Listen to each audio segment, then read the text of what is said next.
గురుగారు, మహాభారతంలో కురుక్షేత్ర యుద్ధం 18 రోజుల పాటు జరిగింది కదా, ఆ రణభూమి ఈనాటి కాలంలో ఎక్కడుందంటారు?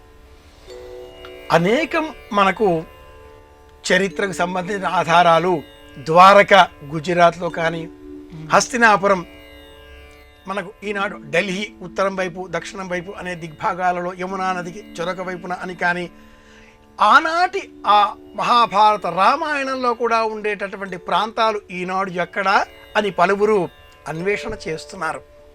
మంచిదే, లోకానికి మేలు కలిగించేదే ఈ విషయం. జ్ఞానం పెంచుకోవడానికి సులభంగా ఉపయోగపడే అంశం అవుతుంది. కురుక్షేత్ర అన్న పేరిట నేటికి ఢిల్లీకి సుమారుగా ఒక 150 కిలోమీటర్ల దూరంలో హర్యానా రాష్ట్రంలో ఒక రైల్వే స్టేషన్ కూడా ఉంది, కురుక్షేత్ర. ఆ పక్కనే బ్రహ్మ తీర్థం అన్న పేరిట బ్రహ్మ సరోవర్ కూడా ఆ దగ్గరలోనే ఉంటుంది.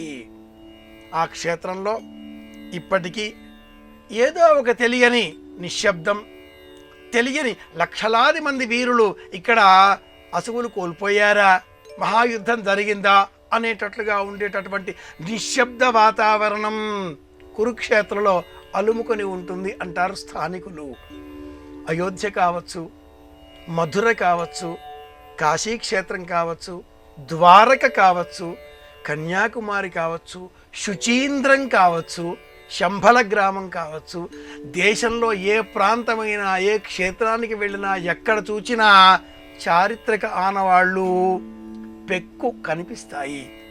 మన దేశం భారతం, భాగవతం, రామాయణం ఈ మూడింటికి ఆటపట్టు. ప్రతి క్షేత్రం కనిపిస్తుంది కనుక కురుక్షేత్రం ఎక్కడా హర్యానాలో మనం నేటికి చూడవచ్చు. ఇది సమాధానం.